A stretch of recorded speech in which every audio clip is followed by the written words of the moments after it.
আমি পিউ। পুরো নামটা কি পিউ? না, আমার সার্টিফিকেটের নেম পাপিয়া আক্তার। পিউ, জি। আচ্ছা, আর বয়স কত? আমি 20 ইয়ার্স ওল্ড। 20 years old. এখন থাকছেন কোথায়? এখন আমি নারায়ণগঞ্জে আছি। নারায়ণগঞ্জে আছেন। আপনি? আমার নাম ফারুক আহমেদ সাগর। হ্যাঁ। আমার বয়স 25 বছর। আচ্ছা, এখন থাকছেন কোথায়? এখন আমরা নারায়ণগঞ্জে আছি। নারায়ণগঞ্জে। আপনি নারায়ণগঞ্জে আছেন? হ্যাঁ। ওকে। সো গল্পটা আসলে সাগরের নাকি পিউয়ের? আমি জানি দুজনকে মিলিয়েই গল্পটা, কিন্তু মূল গল্পটা আসলে কার? মূল গল্পটাই আমার। মূল গল্পটা আপনার। ঠিক আছে, তাহলে আমরা আপনাকে ফ্লোর দিব, আপনার ওখান থেকে শুরু করি, একেবারে ছোটোবেলা থেকে বা যেখান থেকে আপনি বলতে চান। আমার যখন জন্ম হয়, আমার 3 দিন পরে আমাকে একটা অনাথ আশ্রমে দিয়ে আসে একজন নার্স। আমি যে হসপিটালে জন্মগ্রহণ করেছি, আমার জন্মগ্রহণের পরেই আমার মা মারা যায়। আপনার ফ্যামিলিতে আর কেউ ছিল না আপনাকে দেখার মতো? যে কেউ আপনাকে ছিল না, আমি জানিনি তার কাছ থেকে। সেই নার্স, আপনি যে ঘটনাটা শুরুতেই বললেন, এটা আপনি কত বছর বয়সে জেনেছেন? এটি আমি যখন ক্লাস 7-এ পড়ি। এটাকে আপনাকে ডেকে নিয়ে ফর্মালি বলা হয়েছিল নাকি? ডেকে নিয়ে ফর্মালি না, আমাকে যে নার্সটা দিয়ে এসেছিল তিনি একবার আসছিলেন আমার সাথে দেখা করতে। এসে পুরো গল্পটা বলেন? হ্যাঁ, পুরো গল্পটা বলেন। আমি তাহলে 7-এর গল্পে অনেক পরে যেতে চাই। আমি বরং আপনি যে পরিবেশে বড় হয়েছেন, আপনার ফার্স্ট মেমোরি যেটা, সেখান থেকে শুরু করতে চাই। যখন থেকে আমি বুঝতে শিখি তখন আমার সাথে অনেক ছেলে মেয়ে এখানে আছে আমার মতোই। আমাদের দেখাশোনার জন্য একজন মা আছে, তিনি আমাদের খুবই ভালোবাসতেন, আদর করতেন। ওই সময় আমাদের একটা স্কুল ছিল, আমরা স্কুলে ভর্তি হতাম, ওখান থেকে এখানে স্কুলে ভর্তি করে দিছে, ওখান থেকে আমি পড়াশোনা করি। তো আমার শুধুমাত্র স্কুলে যাওয়া আর আমার মায়ের কাছে, এই ছাড়া আমি আর কোথাও বাইরে ঘুরতেও সুযোগ পেতাম না। কোথায় এটা? এটা হচ্ছে, আপনি নামটা বলতে চাচ্ছেন না প্রতিষ্ঠানের? ঠিক আছে, নামটা না বললেও সমস্যা নেই, হ্যাঁ বলুন। তো সেটা আমি যেটা বুঝতে পারছি প্রিয় শ্রোতা, কোনো একটা অনাথ আশ্রমে ওরা দুজনই বড় হয়েছে হয়তোবা, আমি গেস করছি। একজনের ক্ষেত্রে আমি কনফার্ম, যেটা হচ্ছে সাগর বলছিল। পিউয়ের ক্ষেত্রেও কি ঘটনা একই রকম? ওই আশ্রমে কি আপনি বড় হয়েছেন? আচ্ছা, তার মানে এরা দুজনই কোনো একটা আশ্রমে বড় হয়েছে। আমরা এই অনুষ্ঠানের স্বার্থে এবং একই সাথে তাদের মান সম্মানের স্বার্থে আমরা সেই আশ্রমের নামটা এখানে মেনশন করছি না, আমরা ঘটনাটা তুলে ধরতে চাই। হ্যাঁ বলুন। আমার স্কুল আর আমার আম্মু ছাড়া আমি কিছুই বুঝতাম না, যে কোথাও চলতে পারতাম না একা একা। স্কুলটা কি আশ্রমের ভিতরেই? না, আশ্রমের ভিতরে না, সেটা ছিল হচ্ছে মিরপুরে। মিরপুরে বাইরে? বাইরে ছিল, মানে 8-10 জনের মতোই স্কুলটা? 8-10। তো ওখানে গিয়ে কি একটু বুঝতে পারতেন যে আপনারা এবং বাকি যে ছেলেমেয়েরা আসে বাইরে থেকে, তাদের জীবনযাপন একটু আলাদা? না, ছোটবেলায় তখনও বুঝতে শিখিনি, কিছুই বুঝতাম না। কোন ক্লাসের গল্প এটা? এটা হচ্ছে আমি যখন কেজিতে পড়ি। কেজিতে? মানে একেবারেই না বোঝার বয়স? হ্যাঁ, কেজিতে পড়ি, তখন আমার আম্মু ছাড়া আমি কিছুই বুঝতাম না। তো আমি বাইরে কারোর সাথে কথাও বলতে পারতাম না ঠিক মতো। আর দেখা যেত আমি পড়াশোনা অনেক বেশি কাঁচা ছিলাম, তো আমি ঠিকমতো পড়াশোনা করতাম না। তো আমাকে দেখা যেত প্রায় সময় অনেকক্ষণ ধরে স্কুলে রেখে দিত, আর আমার আম্মু অনেকক্ষণ ধরে ওয়েট করতো আমার জন্য। তো এক পর্যায়ে আমার এরকম করে আমি বেড়ে উঠি। তো আম্মু আমাকে অনেকবার বুঝিয়েছে যে এখান থেকে তোমাকে একসময় বের হইতে হবে, এটাই তোমার একেবারে পার্মানেন্ট জায়গা না, তোমার এখান থেকে বের হতে হবে। তো তোমার এর জন্য তোমার পড়াশোনা করা খুবই বেশি জরুরি। তো তখন খালি দুষ্টুমি বুঝতাম, ছোট তো, পড়াশোনায় মনোযোগ ছিল না। তারপরে উনি ক্লাস 5 পর্যন্ত আমাকে দেখাশোনা করে, তারপর ওনার ক্যান্সার হয়। ক্যান্সার হওয়ার পর সে মারা যায়। ওই সময় আমি প্রচণ্ড কষ্ট পেয়েছিলাম যে আমাকে আদর করার আর কেউ নাই, বা আমাকে ভালোবাসার মতো কেউ নাই, একজনই ছিল। তো ওই সময় আমার আম্মু যেদিন মারা যায় তার আগের দিন আমাকে বলে গেছে যে যেখানেই থাকো ভালো থাকবা, আর কারোর সাথে কোনো দুষ্টমি করবা না, আর পড়াশোনা ভালো করে করবা। তো আমি জানিও না যে আমার ক্যান্সার, তখন তো বুঝতামও না ঠিক মতো ক্যান্সার জিনিসটা কী। তারপর দিন আম্মু সকালবেলা উঠার পরে তাকে আর জীবিত পাইনি। আমি আম্মুর পাশেই ঘুমাই রাতের বেলা। জাস্ট এতটুকু মনে আছে, আমার ঘুম থেকে ওঠার সময় আম্মু আমার মাথায় হাত বুলিয়ে দিছে, এতটুকু যে আমি ঘুম থেকে উঠে গেছি রাতের বেলা। তো ওই সময় সে হাত বুলিয়ে দিছে। মানে কি উনি আশ্রমেই থাকতো? ওখানেই থাকতো? আশ্রমে তিনি আমাকে দেখাশোনা করতো। আচ্ছা, তো আপনার মতো আর মা বলতাম। কতজনকে এরকম দেখাশোনা করতো? ওখানে অনেকগুলো ঘর ছিল, একটা ঘরে 10 থেকে 12 জন করে ছিল। 10 থেকে 12 জনের একজন মা। তো উনি আমাকে রাতের বেলা মাথায় হাত বুলিয়ে ওই কথাটুকু বলছে। তো সকালবেলা আমি উঠে তাকে আর জীবিত পাইনি। তো আমি প্রচণ্ড কান্না করেছিলাম ওই সময়। আমার আম্মুর শেষ কথা ছিল যে তুমি পড়াশোনা করো। ওই সময় আমি বুঝতামও না কোনো কিছু। তারপরও আম্মুর শেষ কথা অনুযায়ী আমি 5-এ খুব খারাপ স্টুডেন্ট ছিলাম। তো আস্তে আস্তে আমি নিজেও পড়াশোনা করতাম। আমি আমার বন্ধুদের, আমার ম্যাডামদের সাহায্য নিলাম। যখন জানতে পারছে যে আমার মা মারা গেছে, তখন ম্যাডামরা আমাকে এক্সট্রা কেয়ার দেওয়া শুরু করলো। তো ওভাবে ম্যাডামদের ভালোবাসা, বন্ধুদের ভালোবাসা আমি আস্তে আস্তে পড়াশোনা করি। তো পড়াশোনা করতে করতে আমার অসুস্থ হয়ে যায়। আমি 3 মাস ঠিকমতো, আম্মু থাকতো, খাওয়াতো ঠিকমতো, আম্মু নাই, এখন খাওয়ার অনিয়ম হয়ে গেছে, আমি অসুস্থ হয়ে যাই। আমি 3 মাস পুরো বেড রেস্ট, কোনো কিছু করতে পারি না।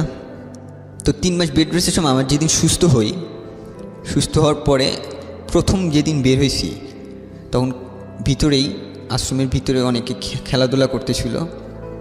তো খেলাধুলার সময় আমার অসুস্থ শরীর, আমি ঘুম থেকে উঠছি, ওখানে যে দাঁড়িয়েছি, তো একটা তার যে কাপড় নাড়ে, যে তার আগে জিআই তার ছিল যেটা, সে তারটা সে আমার চোখের মধ্যে লাগে, বাম চোখে। হ্যাঁ, বাম চোখে। কেউ একজন খেলছিল, সে চোখে লাগে।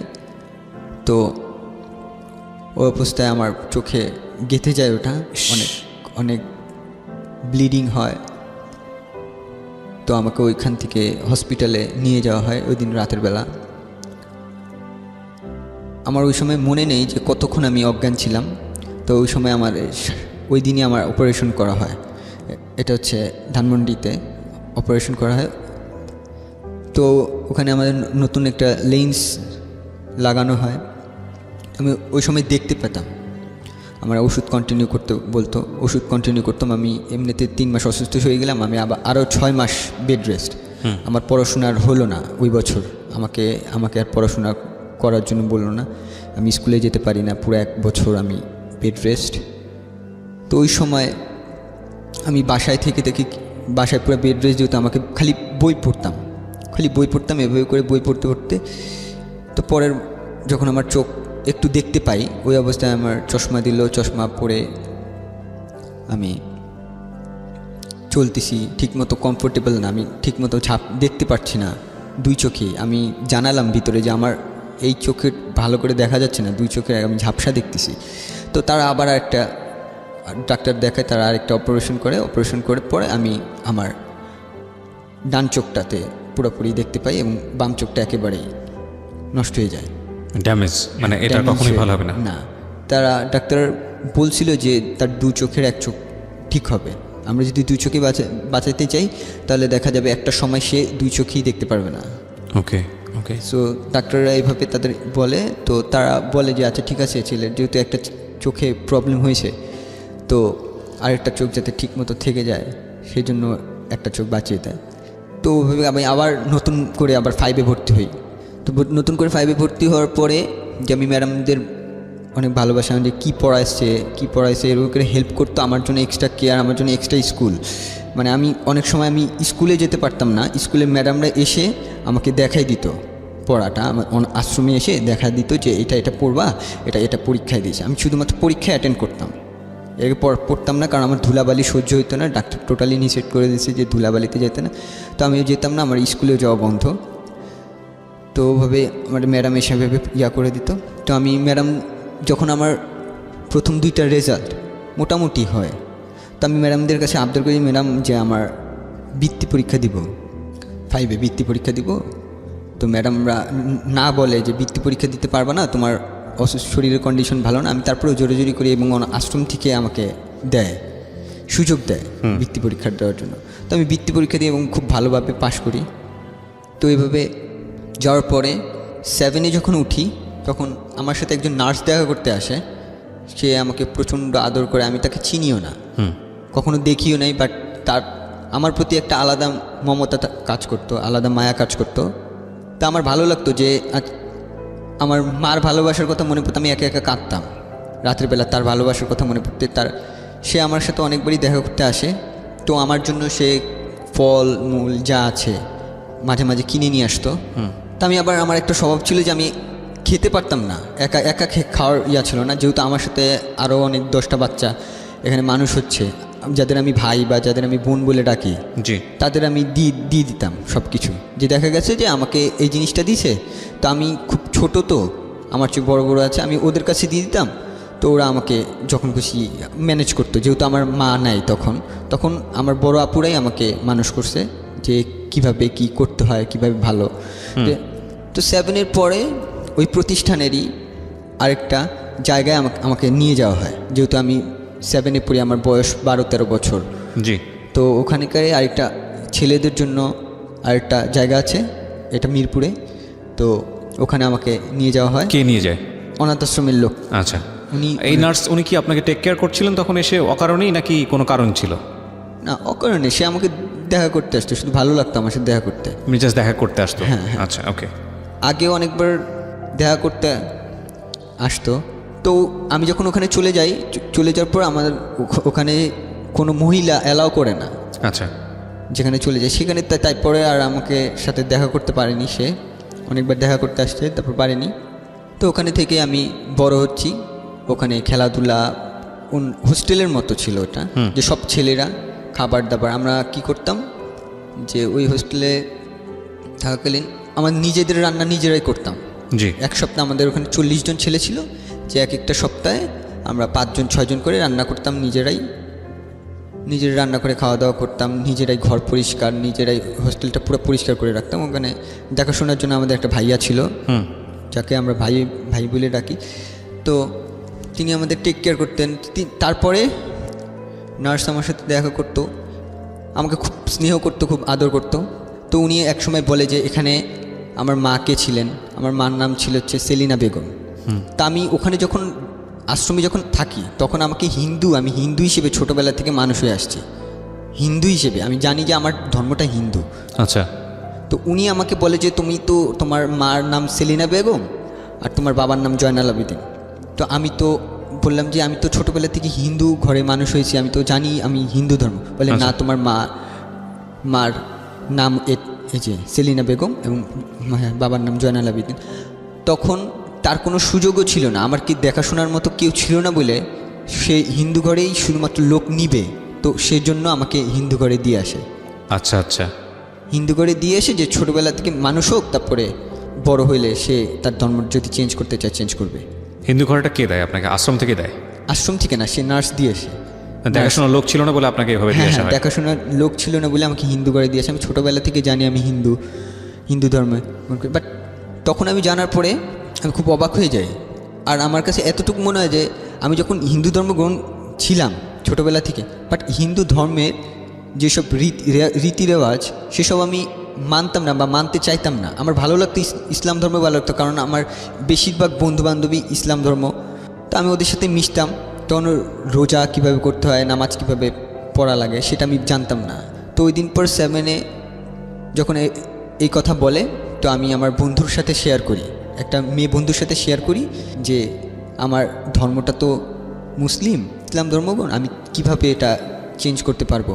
তো আমার বন্ধুটা আমাকে একটা বলে দেয় যে সে তার খালাতো ভাই সাথে দেখা করে দেয়, শুভ ভাইয়ের সাথে দেখা করে দেয়।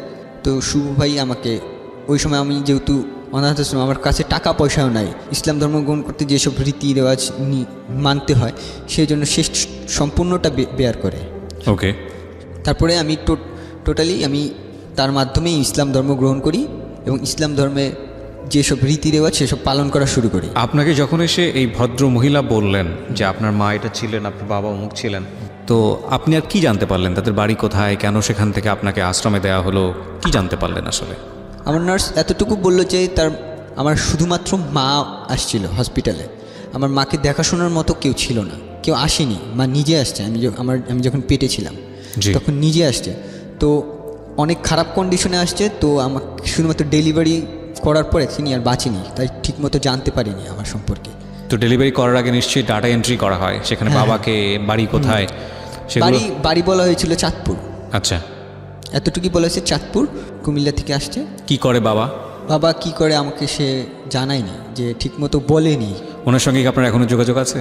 না, নার্সের তার সাথে যোগাযোগ নেই। সে 2012 সালে মৃত্যুবরণ করে, নার্সটা, ফার্মগেটে। আমরা কতটা ব্লেসড, মানে সৃষ্টিকর্তার থেকে, যে উই হ্যাভ এ ফ্যামিলি, আমাদের পরিচয় আছে, আমাদের কোনো কিছু হলে আমরা শেয়ার করতে পারি। আজকে যে দুজন এখানে আছে তাদের বড় হওয়াটা অন্যরকম একটা পরিবারে, যেখানে অনাথ ছেলেমেয়েরা গিয়ে বড় হয়। সো যারা শুনছেন তারা একটু মনোযোগ দিয়ে শুনবেন যে আসলে কষ্টের জায়গাটা আসলে কোথায়, শিক্ষণীয় জায়গাটা আসলে কোথায়। এটা কি আপনাকে ব্যথিত করতো ওই সময়টাতে, যে আপনার জন্মটা কেন? আমার খুব খারাপ লাগতো যখন স্কুলে যখন মাদার্স ডে হিসেবে সবাই আসতো, মাদার্স ডে ফাদার্স ডে হয়তো যখন সব মা বাবারা আসতো, আমার সময় কেউ ছিল না, আমার কাছে মানে কেউ আসতো না আমার জন্য। যে পরীক্ষার রেজাল্ট বেরোয়েছে, সব মা বাবারা আসতেছে, আমার কেউ ছিল না বলে আমার কেউ আসতোই না। আমি একে একে আমার রেজাল্ট কার্ড সব কিছু আমি নিজেই নিতাম, বা আদর করবে কেউ, আদর করার মতো তখন কেউ ছিল না। তো বন্ধু বান্ধব খুব ভালো ব্যবহার করতো আমার সাথে, সবাই জানতো যে আমি এই প্রতিষ্ঠান থেকে মানুষ হচ্ছি, আর ম্যাডামরাও জানতো। তো আমার একজন ম্যাডাম ছিল, তিনি আমাকে মা বলার অধিকার দেয়, যে তোমার যদি খুব কষ্ট হয় তাহলে তুমি আমাকে মা বলে ডাকো। আমি তাকে কোনো সময় ম্যাডাম বলিনি, তারপর থেকে আমি সবসময় মা বলে ডাকছি, এবং সে মায়ের মমতা দিয়ে আমাকে বড় করছে যতদিন আমি ওই স্কুলে পড়াশোনা করছি। আমার যত সব হেল্প লাগে তিনি করছে, পড়াশোনার দিক দিয়ে, আর্থিক দিক দিয়ে। তো আমার যখন ফ্রেন্ডের মাধ্যমে আমি ইসলাম ধর্ম গ্রহণ করি, তো ওখানে আমি তখনও জানাইনি, আর প্রতিষ্ঠানে তখনও জানাইনি যে আমি ইসলাম ধর্ম গ্রহণ করেছি। তাদের কিছু ছিল, রেস্ট্রিকশন ছিল যে তাদের, বাট আমি ভয়ও পেয়েছিলাম, এই জন্য জানাইনি। আর তাদের অনেকগুলো নিয়ম ছিল, আমি লুকিয়ে লুকিয়ে আমাদের বন্ধু বান্ধবের সাথে আমি তাদের কীভাবে কোরআন শরীফ পড়তে হয়, কীভাবে নামাজ পড়তে হয়, কীভাবে রোজা রাখতে হয়, এগুলি শিখেছি। আমি লুকিয়ে লুকিয়ে নামাজ পড়তাম তখন, যে বাসার উপরে আমি যতদিন ছিলাম হোস্টেলে, সবাই দেখা গেছে যে মসজিদে নামাজ পড়তেছে, কয়েকজন ফ্রেন্ড আমাকে নিয়ে যাইতো, যখন নিয়ে যেয়ে আমরা বাইরে যেয়ে নামাজ পড়তাম, আমি নামাজ পড়তাম। তো আমি ওই সময় শুভ ভাইয়ের সাথে কথা বলি যে শুভ ভাই, আমি তো এই পরিস্থিতির মধ্যে আছি, আমি যতদিন আমাকে হেল্প করবে এরা, ততদিন আমি প্রকাশিত করতে পারবো না। তো শুভ ভাই আমাকে সুযোগ করে দেয় যে শীতে সে আমাদের হোস্টেলের পাশে একটা বাসা ভাড়া নেয়। সে যেহেতু আমাকে ইসলাম ধর্ম গ্রহণ করেছে, সে আমাকে খুব স্নেহ করতো, তো আমাকে সে ওখানে ব্যবস্থা করে দেয় নামাজ পড়ে, তোমার 5 ওয়াক্ত নামাজ যদি পড়তে চাও তুমি আমার বাসায় এসে পড়তে পারো। আচ্ছা। তো আমি এইভাবেই কন্টিনিউ করতাম, যে দেখা যেত আমি খালি ফজরের নামাজটা পড়তে পারতাম না তার বাসায়, ফজরের নামাজটা আমি আমার রুমেই পড়তাম, আর বাকি সব নামাজটা আমি তার বাসায় পড়তাম। তারপর আমি এইভাবে বড় হচ্ছি, বাট আমি খুব করে চাইতাম যে আমার সবাই জানুক ইসলাম ধর্ম গ্রহণ করেছি, সবাই জানুক, বা অনাথ আশ্রমের সবাই জানুক যে আমি ইসলাম ধর্ম গ্রহণ করেছি। বাট কেউ এই জিনিসটা মানতে পারবে না কি, সেজন্য আমি বলিনি কাউকে। তো আমি এভাবে করে ক্লাস 9-এ উঠি। 9-এ ওঠার পরে শাহনাজ ম্যাডাম চলে যায়, স্কুল থেকে চলে যায়। এভাবে করে আমি এসএসসি পরীক্ষা দিই। এসএসসি পরীক্ষা দিই 2010। কবে থেকে আপনার? আমি ছোটবেলায় যেখানে মানুষ হয়েছি সেখানে যেতাম, মাঝে মাঝে যাইতেন, মানে শেকরের যেখানে আসলে। হ্যাঁ, ওকে। তো অকেশনে যেতাম, তো অকেশনে এক অকেশনে গেছি, সেটা ঈদ ছিল। তো আমি ওখানে ঘোরাঘুরি করি, সবার সাথে কথাবার্তা বলি। তো কথা বলতে বলতে আমি একজন মেয়েকে দেখতে পাই, একটা মেয়েকে দেখতে পাই। তো আমি জিজ্ঞেস করি আমার বোনকে যে আচ্ছা এই মেয়েটা কে, বোনটাকে ওইখানে পরিচিত কেউ একজন ছিল যে আপনার বোন? ওকে ওকে। জিজ্ঞেস করি যে এই মেয়েটা কে, নাম কি, কোন ঘরে থাকে? তো ও নাম বলে পাপিয়া।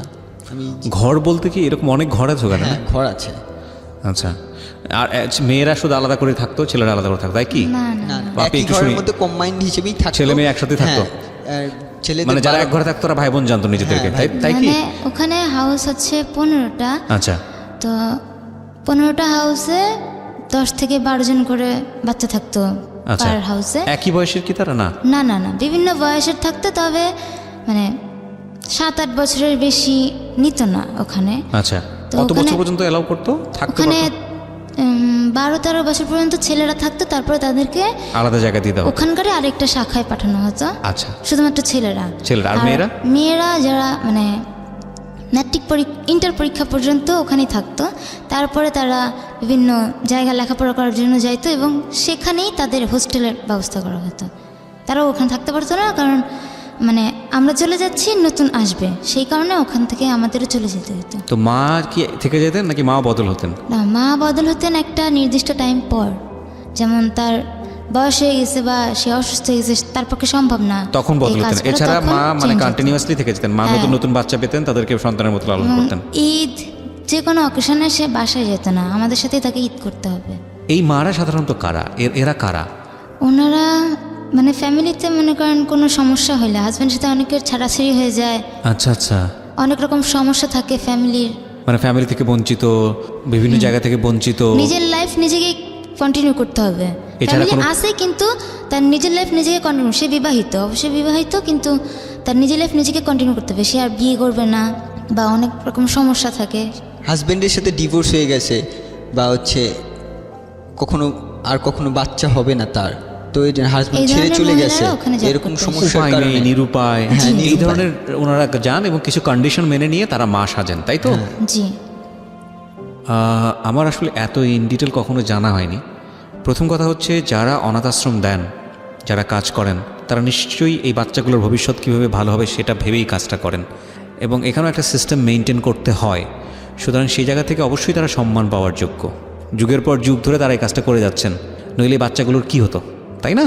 কিন্তু আমরা যেহেতু একটা পরিবারে বড় হই, আমি তো একটা পরিবারে বড় হয়েছি, তুমি করেই বলি তোমাদের দুজনকে, তোমরা যেহেতু পরিবারটা পাওনি, সুতরাং এই পরিবারের জায়গাটা থেকে একটা কষ্ট হচ্ছে তোমাদের দুজনের জন্য। এটা আমার অনেক লিসনারের হচ্ছে, যেটা হয়তো তোমরা বুঝতে পারতেছো না আসলে, কারণ পরিবারের টেস্টটা হয়তো তোমরা কখনোই পাও নাই। পেয়েছো কি? আমার তো মনে হয় পাওনি। তোমার ক্ষেত্রে কী হচ্ছে পিউ? তুমি কবে এসছো? আমি আসছি 6 বছর বয়সে। তার মানে তুমি একটা ফ্যামিলিতে ছিলা? তোমার না, না, না। তাহলে আমি মানে আমার খুব ছোটোবেলায়, আমার বয়স যখন 4 তখন আমার মা মারা যায়। তো আমি আঙ্কেল বলে ডাকতাম একজনকে, তো উনি আমাকে তার বাসায় রাখে। বাবা কোথায় ছিল? আমার বাবা মারা গেছে আগে। তোমার বয়স তখন 4 যখন মা মারা যায়। হ্যাঁ। ফ্যামিলির আদার মেম্বাররা, তোমার ভাই বোনেরা কেউ ছিল না? সবাই গ্রামে থাকতো। তোমার মা তোমাকে নিয়ে শহরে থাকতো? মানে আমি ছোটবেলায় আমার নানির কাছে ছিলাম, আচ্ছা। তারপর নানির কাছ থেকে আমি আমার মার কাছে আসি। মা কোথায় থাকতো? আমার মা থাকতো ফরিদপুরে। ফরিদপুরে? কোথায় থাকতো, মানে কার কাছে থাকতো? আমার মা ফরিদপুরে, মানে আমি ঠিক জানি না, এখনো পর্যন্ত কোনো খোঁজ খবর পাইনি। তুমি আমার মার কাছে থাকতে আগত তুমি জানো না, আমি ঠিক বুঝলাম না। মানে তুমি এমন কিছু কি আছে যেটা গোপন করতে চাচ্ছ, এরকম না, কিছু? না, না, আমি এটা জানতে পারছি অনেক পরে। না, তুমি তোমার মার কাছে যখন ছিলে তখন তোমার মা কি করতো? মা ফরিদপুরে কি করতো, কার কাছে থাকতো? আমি বুঝাই বলি বিষয়টা। হ্যাঁ। আমি যখন অনাথ আশ্রমে আসলাম, তো তখনও আমি একটু বোকা টোকা টাইপের মানুষ। আমি সবার সাথে অনাথ আশ্রমে আসার আগে তো একটা ঘটনা আছে। মানে কেউ তো আসার আগেরটা আমি নিজেও ঠিকভাবে জানি না। আমার কত বছর বয়সে আসো তুমি? আমি 6 বছর বয়সে আসছি। 6 বছর কিন্তু আসলে তো তোমার নিশ্চয়ই সেন্স থাকার কথা, তুমি কোথা থেকে কোথায় আসতেছো। না, আমার একটা সমস্যা আছে, আমি ঠিক মনে রাখতে পারি না। তো আচ্ছা। আমি যখন আসার পরে আমি মানে বছরের শেষের দিকে আসি, কোন একটা ইয়ারে নভেম্বর মাসে আসি। তো পরের বছরে আমি ক্লাস 2তে ভর্তি হই। একটু থামাচ্ছি তোমাকে। 6 বছরের বয়সে তুমি যখন আসো, তার আগে তুমি কার কাছে ছিলে? আঙ্কেলের কাছে ছিলাম, আমার শুধু এইটুকুই মনে ছিল। কোন এক আঙ্কেলের কাছে? জি। মানে আমি আসার আগে আমার এইটুকুই মনে ছিল যে আমি আঙ্কেলের কাছে আছি, আমি ওনাকে আব্বু বলতাম। পরে জানতে পারছি যে উনি আমার বাবা না। পরে তুমি জানতে পেরেছো? জি। সেটা অনাথ আশ্রমে থাকার কতদিন পরে? আমি যখন ম্যাট্রিক পরীক্ষা দিব তখন জানতে পারছো? তখন জানতে পারছি। তো তার আগে তো তোমার মা ডাকের একটা অভ্যাস হয়ে গেছে 6 বছরের আগে, নাকি কাউকে মা ডাকোনি? না, কাউকে মা ডাকিনি। আমি আমার আম্মু 6 বছর আগের মেমোরিটা কি তোমার? কি মেমোরি? শুধু ওই আঙ্কেলের কাছে আছো এতটুকু মেমোরি, নাকি আর কিছু নাই মাথায়? না, আর কিছুই আমার মাথায় না, আমার কিছু মনেও নেই। Very interesting. তো কি ঘটনা কি ছিল তোমার ফ্যামিলির আসলে? আমি যখন ক্লাস 10-এ পড়ি, তখন আমার নানি আমার সাথে দেখা করতে আসে। ওনার বয়স 103 ছিল, খুবই বয়স্ক ছিল। উনি একটা লোককে নিয়ে আসছিল। তো তখন আমার নানি জানায় যে আমি আমার নানির কাছে ছিলাম। আমার মা খুব অসুস্থ ছিল। তারপর আমার মা আমাকে নিয়ে যায়, বেশি দিন রাখতে পারেনি, আমার আম্মু অসুস্থ থাকার কারণে মারা যায়। তো আমাকে একটা স্কুলে ভর্তি করে দিয়েছিল আমার আম্মু। তো স্কুলের হোস্টেলে রাখতো, ওখান থেকে কিছু সুযোগ সুবিধা দিত। আর্থিক অবস্থা ভালো ছিল না, যার কারণে আমার আম্মু হোস্টেলে থাকতাম আমি। কোনো একদিন রাতেরবেলা আমার আম্মু মারা যায়। তো পরের দিন আমার স্কুল ছিল, আমি স্কুলে ছিলাম। ওখান থেকে আমাকে নিয়ে আসা হয় বাসায়। নিয়ে আসার পর আমাকে জানানো হয় যে তোমার আম্মু আর নাই। তারপরে খুব ছোট ছিলাম, তো আমি ঠিক কান্নাও করি নাই। তারপরে আমাকে ওই আঙ্কেলটা নিয়ে যায় বাসায়। আঙ্কেল অবিবাহিত ছিলেন তখন। এই আঙ্কেলটা আসলো কেন, কোথা থেকে আসলো? এই আঙ্কেলটা মানে ওনাকে আঙ্কেল বলে, উনি স্কুলের টিচার না, বাট স্কুলের সাথে পরিচিত। কোনো এই টিচারদের আঙ্কেলের সাথে সাথে তোমার পরিচিত ফ্যামিলির ছিল কোনো সম্পর্ক ছিল? না, না, কোনোই সম্পর্ক নাই। তো আঙ্কেল তোমাকে কেন অ্যাডপ্ট করলো? ওই ছোটবেলা থেকে আমি মানে যে স্কুলে পড়তাম, তো স্কুলের মালিক যে ওটা এরকম অনাথ আশ্রমের মতোই। আচ্ছা। তো ওনার সাথে ভালো মতো মানে টিচারদের সাথে ভালো সম্পর্ক থাকার কারণে ওনারাই ওনার সাথে আমার পরিচয় করে দেয়। আচ্ছা আচ্ছা। তো উনি খুব মানে আদর করতো আমাকে। খুব ছোট ছিলাম, আর আমি ছোটবেলা থেকেই একটু বোকা টোকা টাইপের। মনে করেন 6 বছর বয়সে অনেকে অনেক কিছু মনে থাকে, কিন্তু আমার কিছুই মনে থাকে না। উনি আপনাকে কতদিন রাখে? উনি আমাকে 1-1.5 বছরের মতো রাখে। রাখার পরে তারপরে অনাথ আশ্রমে দিয়ে দেয়। হ্যাঁ, উনি আমাকে ঢাকায় নিয়ে আসে। বাবারকে নিয়ে কোনো ইনফরমেশন দিয়েছে আপনাকে কেউ? না, আমি পরে জিজ্ঞাসা করছিলাম, বলছে যে আমার বাবা মারা গেছে আমার জন্মের আগে। কোথায় ছিল, কি করতে, কিছু বলেনি? না, আমার বাবা কিশোরগঞ্জে ছিলেন। আচ্ছা। তো মারা গেছে, মারা যাওয়ার পর আমার আম্মু চলে আসে ফরিদপুরে।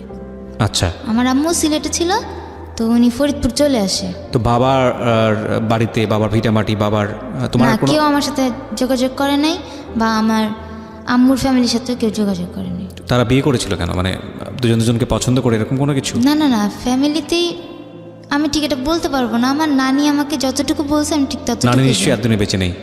না না না, তখন বয়স ছিল 103, উনি হাঁটতে পারেন না। তোমার বাবার ঠিকানাটা কোথায়, মানে কোথায় থাকে, বাড়ি কোথায়, কি অবস্থা, কিছু তুমি জানো না? না, আমি আর খোঁজ বিয়ের নাও? পরবর্তীতে আমি খোঁজ নিয়েছি, সেটা ধারাবাহিকভাবে বলবো। ওকে, ফাইন। আমরা যে জায়গাটায় ছিলাম, যে আপনি তখন ক্লাস 9-এ, রাইট? ক্লাস 9-এ থাকা অবস্থায় আপনার এই পাপিয়ার সঙ্গে পরিচয়, এবং পাপিয়াকে ভালো লেগে যায়, এই কারণে পাপিয়ার নামটা আপনি জানলেন। পাপিয়া তখন কোন ক্লাসে? আমি তখন 6-এ হবে। 6-এ। বলেন তারপর। তো আমি জিজ্ঞেস করি আমার বোনকে যে এই মেয়েটা কে, কোন ঘরে থাকে, নাম কি। তো আমাকে বলে যে নাম পাপিয়া, এত নম্বর ঘরে থাকে। তো ওখান থেকেই আমি ভালো লেগে যায়, প্রথম দেখাতে খুব ভালো লেগে যায়। তা আমি ওকে দেখার জন্য যেসব অকেশনে আমি না যেতাম, আমি তখনও কিন্তু জানাইনি যে আমি কিন্তু মুসলিম হয়ে গেছি। দেখা গেছে যে কোনো পূজা হচ্ছে ঘরে, আমি পূজাতে সচরাচর আগে যাইতাম না। তো আমি ওই সময় যাওয়া শুরু করছি। আমি কোনো রীতি রেওয়াজ মানি না, বাট আমি ওকে দেখতে চাই, জাস্ট দেখতে ভালো লাগে। যে ওর ঘরটা একটু আমার ঘরের সামনেই ছিল, তো ওকে দেখা যেত, তো আমি এই জন্য যাইতাম। তো এরকম করে কতদিন পার আমি ওকে বলিও নি সাহস করে যে তোমার নাম কি। আমি নিজেই জিজ্ঞেস করিনি যে তোমার নাম কি, কোন ক্লাসে পড়ো, কিছুই জিজ্ঞেস করিনি। কারণ ও দেখতাম যে ওর আচার আচরণ, যে আমি জিজ্ঞেস করছি আমার বোনকে ওর আচার আচরণ কীরকম, বা ও কীরকমভাবে মানুষের সাথে মিশে। তো বলে ও কোন ছেলের সাথেই কথা বলে না। তা আমি ওর যাইনি, যে আচ্ছা ঠিক আছে, ও কোনো ছেলের সাথে কথা বলে না যেহেতু, আমি আর যাবো না ওর কাছে। তো আমি ওভাবে করেই খালি দেখতে আসতাম। তো আমার এসএসসি পরীক্ষা শুরু হয়ে গেছে। এসএসসি পরীক্ষার সময় তো আমাকে দোয়া নিতে হয়, আমি আবার যাই ওখানে। তো তখন কিছু একটা পার্টি হচ্ছিল, যে দেখা যাচ্ছে মাসের শেষে কিছু ভালো খাবার দাবার সব বাসা থেকে একসাথে নিয়ে কিছু পার্টি। ও পার্টিতে আমি যাই, যেহেতু আমাদের পরীক্ষার 2 মাস বাকি আছে। তো সব ঘরে দোয়া নিতে যাই। আমি ওর বাসায়ও যাই। ওর বাসায় আমি অনেকক্ষণ থাকি।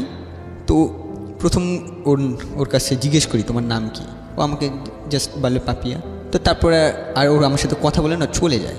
তো আমি এসএসসি পরীক্ষা দিলাম। এসএসসি পরীক্ষা দেওয়ার পরে আমার যেহেতু কেউ না, আমাকে নিজের ডিসিশন নিজেই নিতে হবে। ওখান থেকে বলে দিছে যে তুমি তোমার নিজের ডিসিশন নিবা, যেহেতু তুমি এসএসসি পরীক্ষা দিছো, তুমি কোথায় ভর্তি হবা, কিসে পড়বা, কোন বিষয় নিয়ে পড়বা, সব নিজেই বলবা। তো আমি নিজেই ডিসিশন নিলাম। তো দেখা গেছে যে আমার এতটুকু মনে হলো, যেহেতু আমি এতিম, আমাকে নিজে বড় কাজ করে খাইতে হবে।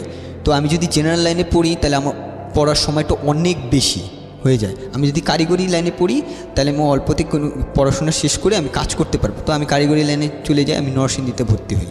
নরসিংদীতে ভর্তি হওয়ার পর টোটালি আমি ওখান থেকে তো প্রথম সেমিস্টার ক্লাস করি নেই।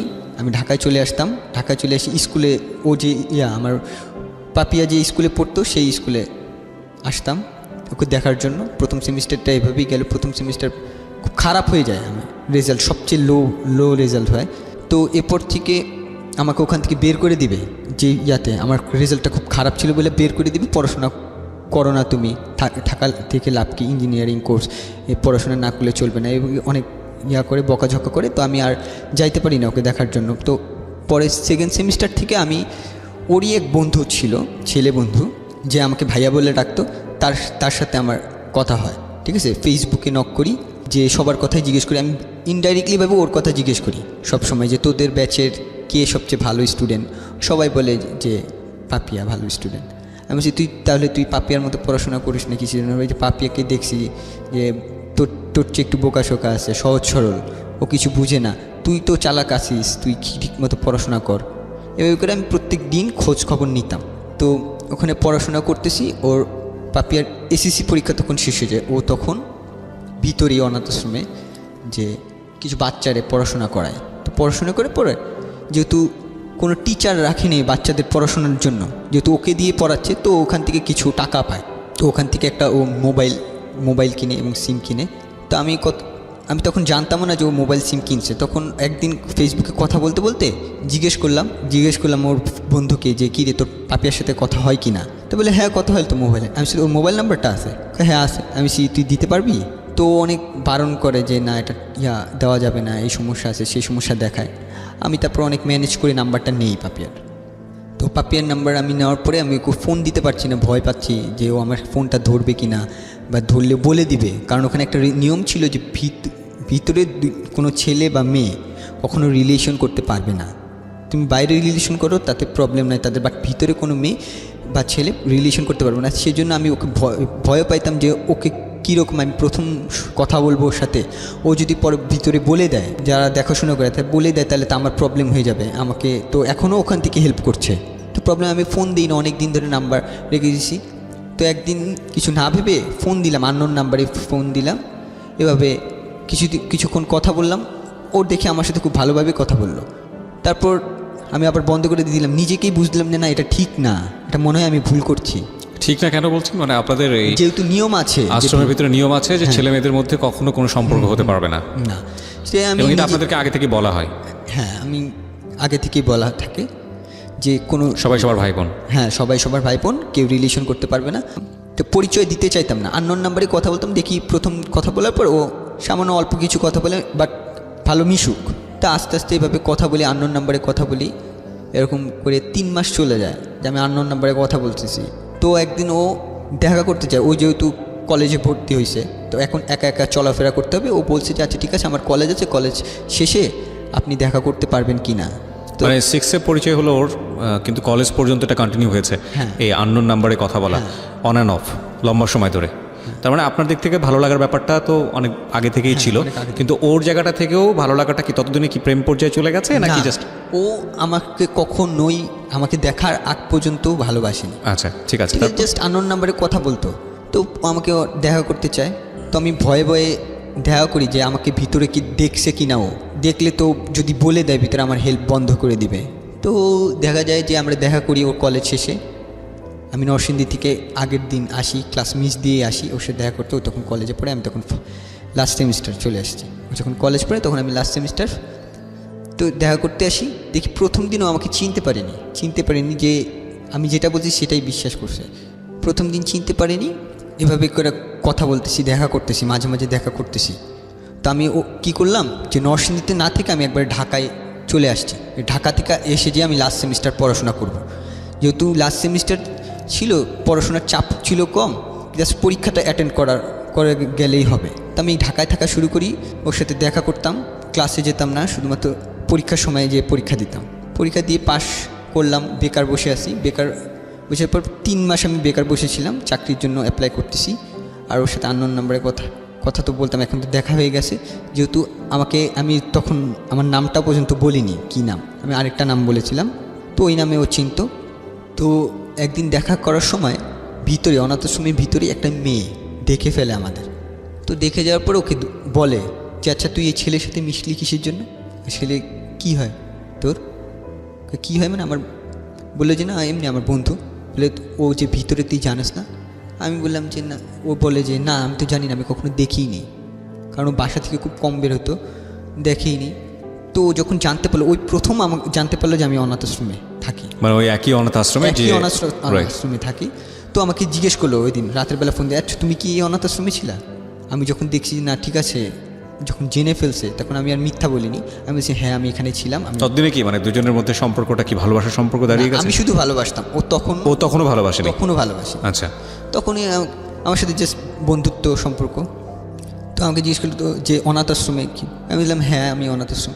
তো তখন কি করলো যে কথা বলাটা প্রায় ছেড়েই দিবে এই অবস্থা। যে ঠিক আছে, যেহেতু এত প্রবলেম দেখে ফেলছে যে তুমি আমাকে আগে বলো না, তুমি আমার সাথে মিথ্যা কথা বলছো, ছেড়ে দিবে। তো আমি আর ডিস্টার্ব করতাম না, মাঝে মাঝে ফোন দিতাম, দেখতাম যে ফোন রিং ওঠে না। যে এরকম করে 1 মাস আমি ফোন দিই, বাট ও কখনো উঠে না। 1 মাস পরে যখন আমি ফোন দিই, প্রথম আমার চাকরি হয়েছে। ওই দিন চাকরি প্রথম হয়েছে যে আমি একটা জব পেয়েছি অল্প স্যালারিতেই। তো ওই দিন আমি ওকে জাস্ট সুখবরটা জানানোর জন্য, ওর সাথে কথা বলার জন্য না, বা ওকে করার জন্য না, জাস্ট জানানোর জন্য যে এতদিন ধরে আমি কথা বলতেছি তোমার সাথে, আমার একটা ভালো মুহূর্ত যাতে তুমি জানো। আমি ভালো মুহূর্ত জানানোর মতো কেউ তো নাই তুমি ছাড়া, আমি তোমার সাথে খুব ভালোভাবে মিশছি। তো এভাবে জানাইছি, ও খুব খুশি হয়ে যায় যে আমি চাইছিলাম যে তুমি একটা ভালো খবর দাও আমাকে। তো ওই সময় ও যার কাছে ছিল ওখানকার একটা বড় আপুর সাথে ওর একটু ঝামেলা হয়। তো মনোমালিন্য হওয়ার পরে যাকে ও মা বলতো, তো তার সাথে একটু খারাপ আচরণ হয়ে যায়। তো নানাভাবে ওকে টর্চার করতো। ওকে তো শারীরিক টর্চার করার মতো ছিল না, শারীরিক টর্চার করা যেত না, তো ওকে মানসিকভাবে নানা রকম টর্চার। ওখানে একদম নিষেধ আছে শারীরিক টর্চার করা? শারীরিক টর্চার নিষেধ নাই, ওর কন্ডিশনটাই এরকম যে ওকে যদি একটা আঘাত করে যে সে আঘাতের দাগ অনেক দিন থাকবে এবং অনেক অসুস্থ হয়ে যায়। সেজন্য ওকে ছোটোবেলা থেকে যেহেতু ওকে মানুষ করছে, তো সেহেতু সে শারীরিক টর্চারটা করতো না, মানসিক টর্চার করতো। যেমন হচ্ছে মনে করো প্রচুর পরিশ্রম করাচ্ছে, যেই কাজটা ওর দ্বারা হবে না সেই কাজটা করাচ্ছে, ও করছেও, কিন্তু কখনো না বলেনি ও করছে। বাট ওকে ঠিকমতো খাবার দিচ্ছে না বলতে যে ওর যেসব খেলে ওর অ্যালার্জি হয়, যেসব খেলে খেতে পারে না, সেই সব জিনিস ওকে বেশি করে দিচ্ছে। যে আবার কখনো দেখা গেছে যে 9টার সময় খাবার খাওয়ার সময়, যে 9টার সময়ও আসছে, এসে শুনে যে খাবার শেষ হয়ে গেছে। তো এইভাবে আমাকে বলতো যে এই কথাগুলো। তখন ওই 1 মাস পরে যখন আমি অফিস চাকরি পেলাম, তখন বলা হলো। তো আমি বললাম আচ্ছা ঠিক আছে, যেহেতু তোমার এই প্রবলেম হচ্ছে তুমি আমার সাথে আসো, আমি তো এখানেই থাকি, একসাথেই থাকি, তুমি আমার সাথে বন্ধুত্ব সম্পর্কে রাখো। তো জাস্ট বন্ধুত্ব হিসেবে আমার সাথে দেখা করতে আসো। আমি যেহেতু ওকে খাবার কষ্ট হচ্ছে, তা আমি তখন টিউশনি করা শুরু করছি এবং চাকরিও করি, টিউশনি করি। তো টিউশনির টাকা পাওয়ার পরে আমরা দুজন দুপুরবেলা লাঞ্চ করতাম, একসাথেই লাঞ্চ করতাম। যে আমার লাঞ্চ ব্রেক দিত, অফিসে ছুটি দিত, লাঞ্চ ব্রেক করতাম। আমার অফিসটা কলেজটা একসাথেই ছিল, যেহেতু কাছাকাছি ছিল। তো আমি যেতাম, যে আমরা লাঞ্চ করতাম। ও আমাকে বলতো যে আমি জানি যে এটার পরে আমি পরবর্তী তার খাবার আদৌ কি পাবো কি না সেটা জানি না। তো আমি করতাম, প্রত্যেক দিন দুপুরবেলা লাঞ্চ করতাম আমরা দুইজন একসাথে। তো ও একটা পর্যায়ে 3 মাস সময় লাগছে আমাকে, এতদিন পরে আমার এই যে এক মাস পরে যখন কথা বলছি, তারপরেও আর 3 মাস সময় লাগছে আমাকে ভালোবাসতে। তো একদিন আমাকে বলে যে আমি তোমাকে ভালোবাসি, বাট এটা তো কেউ মানবে না, কিভাবে কি করবো আমরা দুজন। তো আমি তখন বলি যে আচ্ছা ঠিক আছে, মানবে কি মানবে না তখন দেখা যাবে পরে। তুমি একটা কাজ করো, আমার সাথে এরপর যখন দেখা করতে আসবা তখন মাস্ক পরে আসবা যাতে আমাদের কেউ না চিনতে পারে। তো ও যখন আমার সাথে দেখা করতে আসতো তখন ও মাস্ক পরতো, আমিও মাস্ক পরতাম। তারপরেও একদিন যেখানে প্রজেক্ট ডাইরেক্টর যিনি ছিল, তিনি একদিন বের হওয়ার পর সে দেখে ফেলছে, আমাদের দুজনকে একসাথে দেখে ফেলছে। সে তখন কিছু বলে নাই। সে কোথায় বসতেন আপনারা? আমরা কখনো কখনো বসতাম যে কোনো পার্কে, অনাথ আশ্রমের আশেপাশে। অনাথ আশ্রমের পিছনে একটা মাঠ ছিল, আচ্ছা। সেই মাঠে কখনো বসতাম, আর কখনো যেতাম দূরে। একদিন এরকম করে রিক্সায় যেতে গিয়ে দেখে ফেলছে, তখন ওকে জানানো হয় না, কিছুই জানে না, ও নর্মালি বাসায়। তখন দেখছি যে এমনিতে তো টর্চার হতো, মানসিক টর্চার, ওই সময় টর্চারটা আরও বেশি মাত্রায় বেড়ে যায় ওর প্রতি। ও আমাকে বলে আজকে আসার পর দেখছি যে আমার সাথে টর্চারের মাত্রাটা মনে হয় অনেক বেশি। যেমন দেখা গেছে যে আমার আলমারি যেখানে কাপড় চাপড় রাখতাম, সেই কাপড় চাপড় মেলো উল্টাপাল্টা। তারপর দেখি যে বাসায় এসে আমি আসছি খাবার খেতে, যে খাবার খাবার নিয়ে বিরক্ত করছে, পরিশ্রমের কাজ করছে, ওর রুমটা এলোমেলো করে রাখছে, গুছাইলে রুমকে আলাদা রুম দেওয়া হতো প্রত্যেককে? মানে একটা রুমে 4 জন করে থাকতো, কোনো রুমে 3 জন। তো আমি যে রুমে থাকতাম, যাকে আম্মু বলতাম, উনি খুব ভালো মতো জানতো যে সবকিছু কি আম্মুই করে না? টেক কেয়ার করা, শাসন করা সবকিছু মা করে নাকি তার উপরে কেউ এসে? হ্যাঁ, তার উপরে আছে, উনিই করে, ওনাকে গাইডলাইন দেয়, ওনাকে বলে দেয় যে এরকম ঝামেলা করা হচ্ছে, যাবে না, এটা এভাবে করবেন। আচ্ছা। বাট উনি সব কিছু করে, ওনার সাথে আমাদের কানেকশনটা বেশি। আচ্ছা। তো উনি খুব ভালো মতো জানতো যে আমি আমার রুমটায় নোংরা পছন্দ করি না, আমার কাপড় চোপড় মানে আলাদা করে রাখি আমি সবসময়। সবার সাথে এক বালতিতে কাপড় ধুইতেও আমি চাই না, মানে খুব নোংরা কাপড়, আমি সেখানে কাপড় ধুই না, অপেক্ষা করবো, একদিন অপেক্ষা করবো, তারপর আমি এখানে ধুবো না। তো উনি কী করতো, আমার কাপড় চোপড় নিয়ে ওই সবার সাথে নোংরা কাপড়ের সাথে চুবাই দিত। আমি এসব পছন্দ করতাম না, কিন্তু আমি কখনো মুখেও বলতাম না যে এই কাজটা কেন করলা। মনে মনে ভাবি যে এটা বলবো, সামনে গিয়ে আর বলতে পারি না, মানসিক যন্ত্রণা হতো। হ্যাঁ, আমার নিজের উপর রাগ হতো, আমি বিভিন্ন রকম মানে নিজেরটা নিজেই কন্ট্রোল করার জন্য বিভিন্ন রকম কাজ করতাম। মানে খাবার নিয়ে আমার খাবার নিয়ে বেশি একটু সমস্যা হইতো। যেমন উনি জানতো যে আমি এই টাইমে খাবো এবং বিশেষ টাইমে আমি যদি ভারী খাবার না খাই আমি অসুস্থ হয়ে যাই, দেখা যায় হাঁটতে হাঁটতে পড়ে গেলাম। আমি কিন্তু সুস্থ, কোনো অসুখও হয় নাই, বাট হাঁটতে হাঁটতে আমি পড়ে যাব, 1-1.5 ঘন্টার মতো মনে করেন আমার কোনো জ্ঞান আসবে না, তারপরে আবার জ্ঞান আসবে কিন্তু আমি উইক হয়ে যাব, ঠিকমতো হাঁটতে পারতেছি না। আবার খাবারটা খাইলে একটু রেস্ট নেওয়ার পর আমি আবার ঠিক হয়ে যাই। তো উনি ওই রকম কাজ করতো, মানসিক পেইন দিত আর কি। হ্যাঁ। ওকে, হ্যাঁ, তারপর কি হলো? তারপর উনি এক সময় যখন জিজ্ঞেস করলো যে আচ্ছা আপনি, ও শেষমেশ জিজ্ঞেস করলো যে ওনাকে যে আপনি আমার সাথে এরকম কেন করছেন, আমার সাথে আমি তো আপনার কোনো ক্ষতি করি নাই, আমার মতো তো আরও বাচ্চারা আছে, হ্যাঁ আমি তো আপনার সাথে ছোটোবেলা থেকে আছি, আপনি আমার সাথে হঠাৎ করে আপনি মানসিক যন্ত্রণা দিয়েছেন, ঠিক আছে, এখন মাত্রাটা আরও বেশি কেন বাড়াই দিয়েছেন? তখন সে বলে যে তুই তো ওই ছেলের সাথে কথা বলিস, ওই ছেলের সাথে ঘুরোস, তো এটা দেখে ফেলছে। তারপর থেকে ও যে কারো কাছে যাবে, সবার কাছে গেলে বলতে গেলে যে আচ্ছা আমাকে এই মানসিক যন্ত্রণা দিচ্ছে, তো তারা সবাই এক কথা বলে তোর দোষের কারণে হয়েছে, তুই ওই ছেলের সাথে রিলেশন করছিস এর জন্য, কেন মিশতে গেলি বা কেন কথা বলতে গেলি বা কেন মিশতে গেলি, ও কারো কাছে সাহায্য জন্য ও পুরো একা হয়ে গেছে, পুরো একা হয়ে গেছে। তারপরে আমি একটু ওর মুখ থেকে শুনি, পিউ আসলে ঘটনাটা কি ঘটছিল একটু বলেন তো। কেউ চাচ্ছিল না যে আমার সাথে ওর কোনো সম্পর্ক থাকুক, এবং সেটা তাদের জায়গা থেকে এথিক্যালি ছিল, কারণ তাদেরকে এভাবেই শেখানো হয়েছে, এভাবেই বড় করা হয়েছে, এবং তাদের জায়গা থেকে এটা তো অনৈতিক কোনো কিছু না আমি মনে করি, কারণ এটা তো অর্গানাইজেশনের এথিক্সের সাথে যায় না, অর্গানাইজেশনের যে রুলস অ্যান্ড রেগুলেশন আছে সেটার সাথে যায় না। এখন আপনাদের দুজনকে ভালো লেগে গেছে, ভালো লাগার ক্ষেত্রে তো ভালো লাগা কোনো নিয়ম মানে না, আইন মানে না, এটাও সত্য, তাই না? আমরা দুটো বিষয়কেই একটু সমানভাবে দেখার চেষ্টা করব। হ্যাঁ বলেন। ইন্টার পরীক্ষা, তো ওই সময় আমার সাথে রিলেশন ছিল, তো ও কিছু সাবজেক্টে 2টা সাবজেক্টে একটু কম মার্ক পায়, ওই যে কলেজে পড়তো সেই কলেজের রুলস ছিল যে 2টা সাবজেক্টে একটু কম মার্ক পেলে সে পরীক্ষা অ্যাটেন্ড করার জন্য যে গার্জিয়ান ডাকতে হবে, তো ওর সাথে আরও 3 জন পড়তো, ওদের অবস্থা ঠিক এরকম ছিল।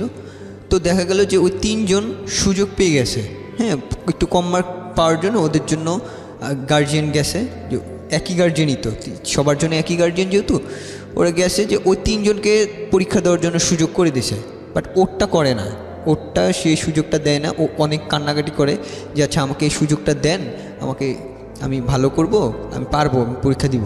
তো ওকে বলে যে তুমি এটা তোমার দ্বারা হবে না, বলে যে আমি কিন্তু ওদের চেয়ে ভালো রেজাল্ট করছি, তো বলে যে তোমার সবচেয়ে বড় প্রবলেম হচ্ছে তুমি এই ছেলের সাথে আছো, তুমি ছেলের রিলেশন বন্ধ করে দাও, তারপর ভেবে দেখবো। তো ওই সময় ও আমাকে বলে এইসব কথা, তা আমি নিজে থেকে আমার থেকে মনে হলো যে ঠিক আছে, যেহেতু তোমার ক্যারিয়ার এটা, যে তোমার পড়াশোনা করা লাগবে, তোমাকে উঠতে হবে, আচ্ছা ঠিক আছে যে তুমি তোমার পড়াশোনার দিকে মনোযোগ দাও, তুমি বলো যে তুমি আমার সাথে রিলেশন ছেড়ে দিছো, আর আমিও এখান দিয়ে চুপচাপ থাকি কতদিন, তারপর পরিস্থিতি যখন ঠান্ডা হয়ে যাবে তখন দেখা যাবে যে আমরা পরে ম্যানেজ করে নিব।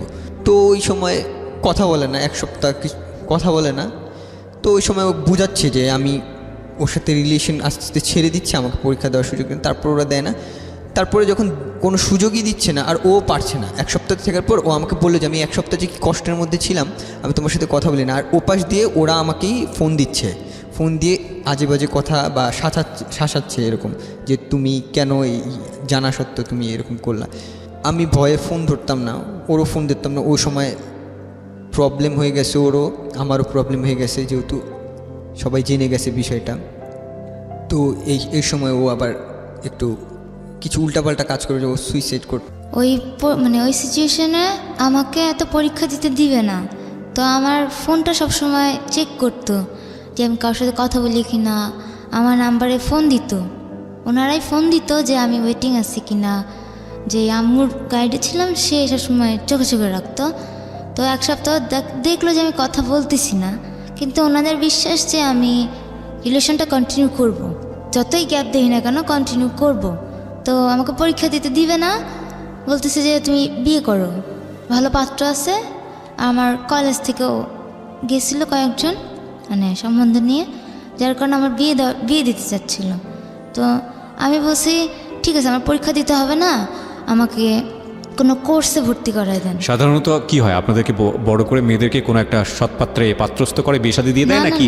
তাহলে মানে মেয়েদের ক্ষেত্রে যেটা হয় যে ওনারা নিজেরাই অ্যাফেয়ার করে তাদেরকে নিয়ে আসে, কিন্তু এই আশ্রমের কোনো ছেলে হওয়া যাবে না? না, আশ্রমের ছেলে হওয়া যাবে না, কিন্তু যে কোনো অ্যাফেয়ার করতে পারে, কোনো সমস্যা নেই। আচ্ছা, কিন্তু আশ্রমের হওয়া যাবে না। Okay fine. তারপর তো আমাকে বললো যে তুমি বিয়ে করো, আমাকে ডাইরেক্টলি কেউ কিছু বলে না, ডাইরেক্টলি কেউ কিছু বলে না যে কেন এটা করতেছো বা এইটার জন্য তোমাকে এটা করা হলো, কিচ্ছু বলে না, কিন্তু আমার সাথে ওইরকম বাজে বিহেভ করে। তো আমাকে যখন বিয়ের জন্য খুব ফোর্স করতে লাগলো তখন আমি বললাম যে আমাকে কোনো কোর্সে ভর্তি করায় দাও, আমি ওর সাথে যোগাযোগ করবো না। আমাকে সেলাইয়ের কোর্সে ভর্তি করে দিল যে এখানে 3 মাস একটা কোর্স করব, কোর্স করার পরে আমার একটা চাকরি হবে গার্মেন্টসে।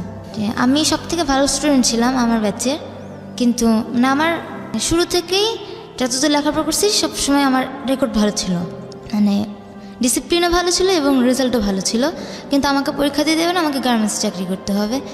আর উনি খুব ভালো মতোই জানতো যে আমার দ্বারা এসব সম্ভব না, মানে আমি শুধু লেখাপড়াই করছি, খেলাধুলা অন্যান্য যেসব কাজ এসব আমি করতে পারি না। ভর্তি করে দিল, আমিও যাইতাম ক্লাসে বেশ কিছুদিন, প্রায় 1 মাসের মতো গেছি।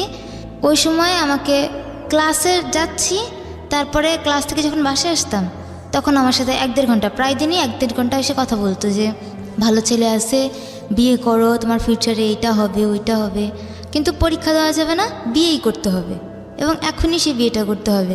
বলে তুমি যদি চাও এই মাসেই বিয়েটা দিয়ে দিতে পারি আমরা, খুব ভালো ঘরের ছেলে, তুমি খুব ভালো থাকবা। কিন্তু আমি তো কাউকে বিয়ে করতে যাচ্ছি না, আমি চাচ্ছিলাম যেভাবে পরীক্ষাটা অন্তত দেই, কিন্তু পরীক্ষা দিতে দিচ্ছে না। সেই কারণে আমি এক পর্যায়ে মনে হয়েছিল যে দিবে না, শুধু শুধু আর কি করব, এত দূর লেখাপড়া করলাম, আমার ইচ্ছা ছিলাম পরীক্ষাটা দিই, নাহলে কোথাও লেখাপড়া করি। সেই কারণে আমি সুইসাইড করতে যাচ্ছিলাম। তো তুমি কি কোনো স্টেপ নিয়ে ফেলেছিলে? সুইসাইড করার? রাইট। হ্যাঁ, বিভিন্ন রকম কাজ করতাম, ধরা খেয়ে যেতাম। যেমন আলমারির মধ্যে আসি, দেখা যেত অজ্ঞান হয়ে গেছি, বেশিক্ষণ থাকতে পারলাম না, অজ্ঞান হয়ে গেলাম। পরে ওই যে আম্মু আছে নজর রাখতো, মানে তার একটু গ্যাপের চান্সটাই আমি নিতাম, সে আবার আসতো, তখন আলমারির ভিতর থাকলে তোমার মনে হতো তুমি সুইসাইড মারা যাবে এখানে? না, আমি কিছুক্ষণ পরে অজ্ঞান হয়ে যেতাম ওখানে। তো অজ্ঞান হয়ে গেলে ওখান থেকে তোমাকে যদি কেউ উদ্ধার না করে তাহলে তুমি ওখানে মারা যাবে, এরকম বিষয়? আমার মনে হতো যে আমার আর কি নিতে, আর কি স্টেপ নিতে?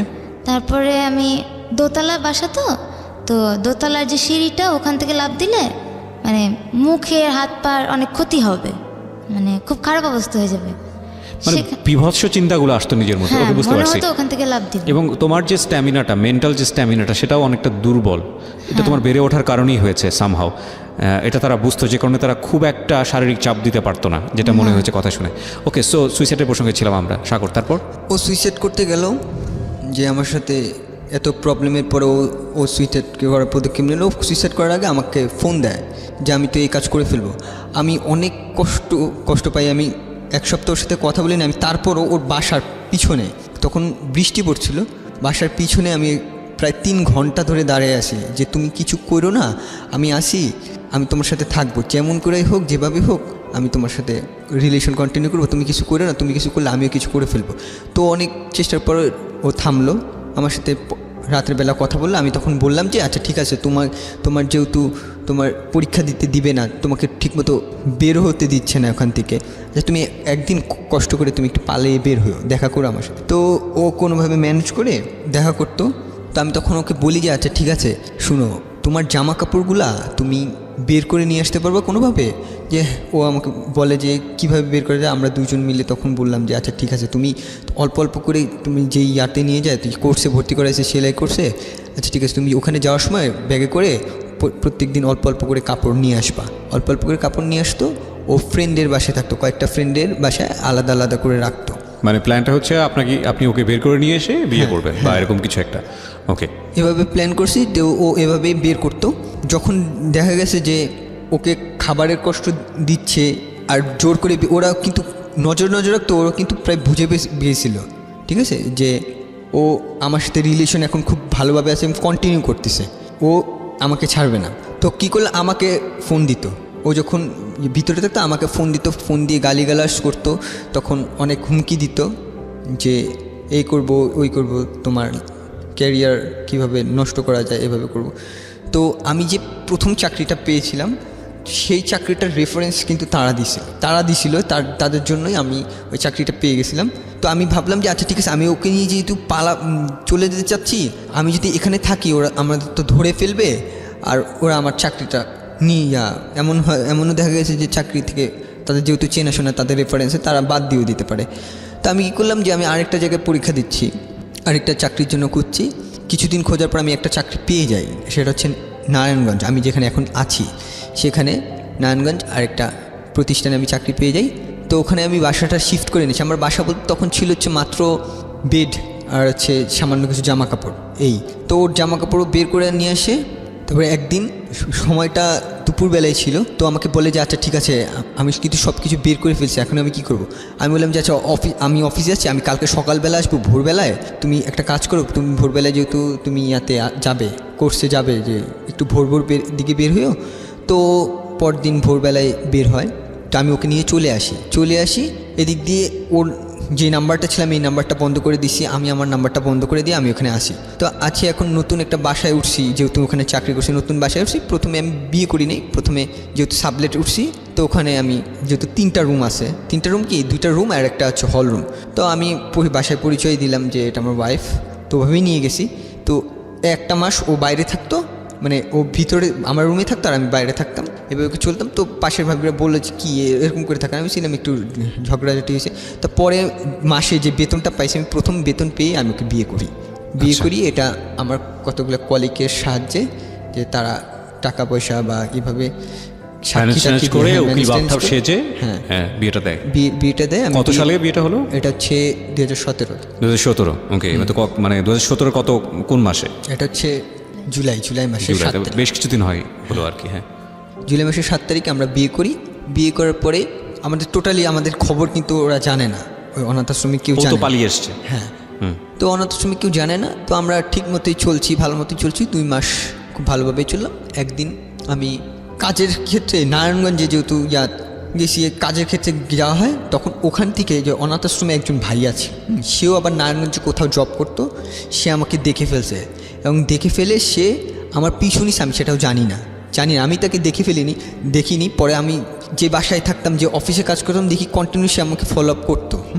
তো এভাবে করে সে আমার প্রত্যেকটা খবর জানে, আমি কোন দোকান থেকে লোড করতাম দোকানে। আমি দেখা গেত আমি প্রত্যেক দিন কিন্তু লোড করা লাগতো, যেহেতু আমি চাকরি করি, আমার চাকরির ক্ষেত্রে তো আর বাইরে বের হইতে পারবো না। আমার অফিসটা এমন জায়গায় ছিল, যদি মোবাইলে টাকা না থাকে তাহলে আমার অনেক দূর যেয়ে তারপর মোবাইলে টাকা ভরতে হয়। তাই প্রত্যেক রাতের বেলা আমি বাসায় ঢোকার আগে মোবাইল নাম্বারটা লোড করে তারপর ঢুকি।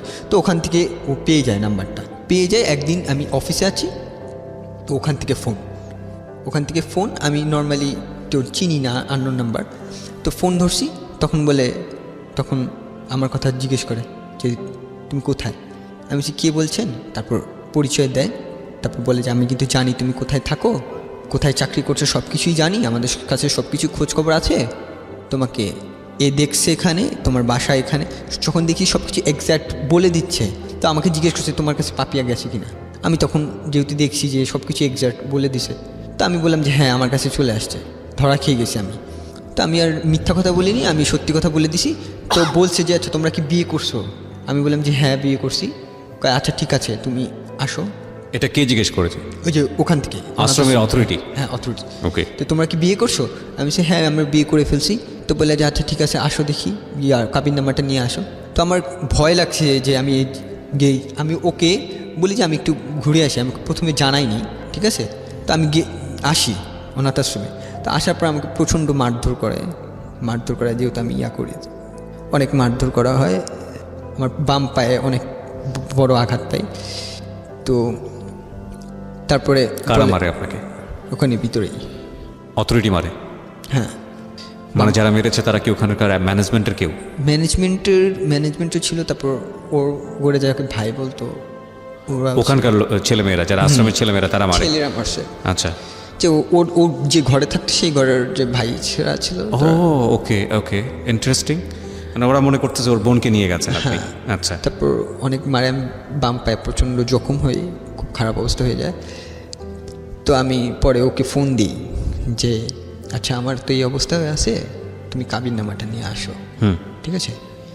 তো ওই সময় জানতে পারি আমাকে পুলিশ কেসও করা শেষ আমার নামে। কেসও করছে, যেদিন ও পালিয়ে আসছে সেদিনই বলে কেস করছে। তো পুলিশ আসলেও আমাকে ভিতরেই আটকে রাখা হয়। তো ও তো নতুন গেছে ওখানে, ও কোথাও বাইরে টাইরে যায় না। তো আমি ওকে বললাম যে ও তো একা আসতে পারবে না, আমাকে দেন, আমি ওকে বলে দিই। আমি ওকে মোবাইলে বলে দিছি যে কীভাবে আসতে হয়। তো ওভাবে ও আমার কথা শুনে আসে কাবিন নামাটা নিয়ে আসে। তো পরবর্তীতে কাবিন নামাটা দেখে যে আসলে বিয়ে হয়ে গেছে। প্রাপ্তবয়স্ক ছিলেন আপনারা? প্রাপ্তবয়স্ক আচ্ছা। যেহেতু তারা আর কিছু করতে পারেনি। পুলিশ কিছু করেনি? না, তারপর আমাকে 2বার হাজিরা দেওয়া লাগে কোথায়? পুলিশের কাছে। পুলিশের কাছে কেন হাজিরা দিতে হবে? হাজিরা দিতে হলে তো আপনি হাজিরা দেবেন কোর্টে। পুলিশ কি করে, মানে পুলিশের রোলটা কি ছিল এখানে? পুলিশের দিয়েছি, তারা কেস করার পরে যে কেস করেছিল তো আপনি থানায় গিয়ে হাজিরা হ্যাঁ, দিয়েছেন? থানায় আচ্ছা, আচ্ছা। থানায় গিয়ে কি বলেছে ওখানে, কি কি কি করেছে? যে তাদের ধারণা ছিল যে তারা ওখান থেকে বলছে যে আমি মেয়েকে নিয়ে পালিয়ে গেছি। আচ্ছা আচ্ছা, বুঝতে পেরেছি। মেয়েকে নিয়ে পালিয়ে গেছি, এটা হচ্ছে পুলিশ তো অপহরণ কোনো কেস। হ্যারাসমেন্ট করেনি আপনাদের? না। ওকে, ফাইন, ভেরি গুড। হ্যাঁ, যাওয়া হয়, কাবিনামাটা দেখায়, তারপর কেস উঠায় না। তারপর ওই দিন আমাদের ছেড়ে কেসটা কারা দেওয়া, উঠায়? ওরা উঠে আনে? ওরা উঠায় নাই, আচ্ছা। তখনও উঠায় নাই। তখন আমাদের ওই দিন ছেড়ে দেওয়া হয়, আমি বাম পায়ে প্রচণ্ড জখম অবস্থায় আমি আসি, বাসায় আসি। আমার ওয়াইফ অসুস্থ, ওই সময় আমাকে সেবা করে আমার এমনিতেই, তো আমি আমার চাকরিটা কন্টিনিউ করতে পারিনি। তারপর আবার ঢাকায় যাওয়া, পুলিশের কাছে থানায় যেয়ে হাজিরা দেওয়া, 2 দিন হাজিরা দেওয়ার পরে যখন আমি নিজেই বলছি আচ্ছা আমরা তো বিয়ে করে ফেলছি, এখন কেসটিকে পরবর্তীতে কেসটা উঠিয়ে নেওয়া হয় আমাদের। তো ওই মাসে আমার প্রচণ্ড অসুস্থ, আমার পা ভেঙে গেছে, তারপর আমার ওয়াইফ অসুস্থ, আমি অনেক দিন আমার অফিস গ্যাপ হয়ে যায়। তো অফিসে আমি যেই গার্মেন্টস সেক্টরে ইঞ্জিনিয়ার ছিলাম, তো তারা বলে যে আচ্ছা আপনার আর কন্টিনিউ করা লাগবে না, জবটা ছেড়ে দেয়? হ্যাঁ, তারাই বলে যে আচ্ছা পরদিনই সেই রিজাইন লেটারটা নিয়ে যান। তা আমি ওখানেকার যে আমাদের জেনারেল ম্যানেজার ছিল জেম স্যার, তাকে অনেক রিকোয়েস্ট করি যে স্যার আমাকে শেষে উইকেন্ড, বাট তারা আমার যে আরেকজন লোক নিয়ে নিছে এরই মধ্যে। তো আমি ভাঙা পা নিয়ে গেছি অফিসে, রিজাইন লেটারটা নিয়ে এসে আমি ওয়াইফকে জানাইনি তখনও যে আমার চাকরিটা নাই আর, কারণ আমার ওয়াইফ তখন অনেক অনেক বেশি অসুস্থ, অনেক অসুস্থ হয়ে পড়ছে, কারণ ভারী কাজ করতে হতো না, আমি কষ্ট করে চলতেছি। সেদিন আসলাম বাসায়, ওর জ্বর ছিল, আমি নিজেই করলাম, মাথায় পানি দিয়ে দিলাম। তখন ও জানে না, তখন আমার দিকে তাকালে যে আজকে তুমি আগে আগে আসলে না, তোমার অসুস্থ তো তুমি, এই জন্য আগে আগে আসলাম। তারপর বললে না তোমার চোখ তো অন্য কথা বলতেছে তুমি। তারপরে রাতের বেলা অনেকক্ষণ পর বলছি যে আমার চাকরিটা এই অবস্থা চলে গেছে, আমার অনেকগুলো গ্যাপ হয়ে গেছে এই কারণে। তো ওই মাসে খুব খারাপভাবে আমরা দিন কাটাইছি, যে দেখা গেছে যে পরের মাসে বেতন পাবো, ওই মাসে এই যে এত ঝামেলা, ওষুধপত্রতে চলে গেছে, টাকা পয়সা চলে গেছে, আমাদের কাছে কোনো টাকা পয়সা নাই, খাবার দাবারের জন্য কিছু টাকা পয়সা নাই। তো আমরা কি করতাম, আমাদের কিছু টাকা ধার নিতাম, বা হচ্ছে দোকান থেকে ধার নিতাম, যে ওই মাসটা কোনো মতে চলে আসছি। পরের মাসে যে বেতনটা পাইছি, আমি আগের মাসে তো চাকরি করছি যতদিন, 25 দিনের মতো চাকরি করছি, তখন 12,000 টাকা দেয়। তো 12,000 টাকা পেয়েছিলাম, টাকা পাওয়ার পর বাসা ভাড়া, দোকান ভাড়া, দোকানের সদাই যে বাকি নেওয়া হয়েছিল সেগুলি দেওয়ার পরে আমাদের হাতে খুব অল্প থাকে। সেই অল্প টাকা দিয়ে ওর চিকিৎসাও ঠিকমতো হয় না, ও কিছুদিন পর পর অসুস্থ হয়ে যাচ্ছে, চিকিৎসার জন্য কিছু টাকা রাখলাম, বাজারের জন্য কিছু টাকা রাখলাম, আর আমি নতুন চাকরিও তো খুঁজতে হবে। তো নতুন চাকরির জন্য খোঁজার চেষ্টা করতেছি, আমি ওকে ছাড়া কোথাও যাইতেও পারতেছি না, ও কারণ অসুস্থ হয়ে যায়, বাসায় ওকে দেখার জন্য কেউ নাই, আবার আমার এখান থেকে চাকরিও দরকার। তো আমি ফোনে কতজনের কাছে জিজ্ঞেস করলাম, যে আগে যেসব অফিসে চাকরি করছি 2টা অফিস, বললাম ভাই আমার ওয়াইফের তো এই অবস্থা, আমার একটা চাকরির খুবই দরকার, যে আমি পরিশ্রম করতে চাই, আমি পরিশ্রম করে বাঁচতে চাই। তো অনেকে অনেক কথাই বলে, যে সবাই সহানুভূতি দেখায়, আচ্ছা ঠিক আছে আমি ব্যবস্থা করে দেবো, এই করে দেবো, সেই করে দেবো। পরে ওই মাসটা কোনো মতে কাটাইলাম। পরের মাসে আমার ওয়াইফের প্রচণ্ড খারাপ অবস্থা, বমি হচ্ছে বারবার, গলা থেকে রক্ত পড়ছে, পেটে ব্যথা, যেমন গাইনি প্রবলেম হয়ে গেছে। তো আমি অনেক দিন ওই অনাথ আশ্রমে ফোন দিলাম যে স্যার আমার তো এই ওয়াইফের এই অবস্থা, তারা রেসপন্স করে বা শুনলেও না শোনা করে। তো একদিন রাত্রিবেলা অল্প কিছু খাওয়া দাওয়া করার পরে ও প্রচণ্ড জ্বর চলে আসে। হ্যাঁ, ও আমাকে বলে যে আমি আর সহ্য করতে পারতেছি, আমার দম নিতে কষ্ট হচ্ছে, তো আমি এখন কি করব। তো ওই দিন রাতের বেলা আমার মনে আছে আমি প্রায় 2 ঘন্টা ফোন দিছি, কেউ রেসপন্স করে নাই। পরের দিন সকালবেলা আমি খুব ভোরবেলায় ফোন দিছি, পরে ধরছে। তো বললাম যে স্যার আমার ওয়াইফের তো খুব খারাপ অবস্থা, এটা যদি ডাক্তার না দেখাই তাহলে খুব খারাপ হয়ে যাবে আমার ওয়াইফের সাথে। তো ওনারা বলে যে আচ্ছা ঠিক আছে নিয়ে আসো। আমার ওয়াইফ হাঁটতে পারে না, আমি কোনো মতে কষ্ট করে নিয়ে গেছি, ও গাড়িতে উঠছে, ঠিকমতো বসতে পারতেছে না, পুরো চোখ মুখ লাল হয়ে গেছে। তো পেট ব্যথায় ওর ব্লিডিং শুরু হয়েছে, মুখ থেকে ব্লিডিং পড়তেছে, ব্লাড পড়তেছে গাড়িতে। তো আমি কোনো মতে নিয়ে গেলাম। তো ওখানে ঢুকতে দিবে না প্রথমে, অনেক ওয়েট করাচ্ছে, আমি তখন অনেকবার ফোন দিলাম যে আমার ওয়াইফের তো খারাপ অবস্থা আছে, আপনারা একটু তাড়াতাড়ি ঢুকতে দিলে আমার দেখা করে আমি চলে যাব। কিছু আর্থিক সাহায্যের জন্য আসছিলাম, আর হচ্ছে কিছু চাকরির জন্য রেফারেন্স যদি দেয় ওরা, এই দুইটা কারণে আসছি। তো আসছি আধা ঘন্টা কথা বলে, তা আমাদের প্রথম অনেক খারাপ ব্যবহার, মানে বাজে কথা বলা, তোমার এই করছো সেই করছো। তো তারপরও তারা আমাদের 2000 টাকা দেয়। তারা আমাদের ওই দিন অনেক বেশি উপকার করছিল। অন্তত আমার ওয়াইফের যে কন্ডিশন ছিল, 2000 টাকা আমার ওয়াইফের জন্য অনেক বেশি কাজের ছিল।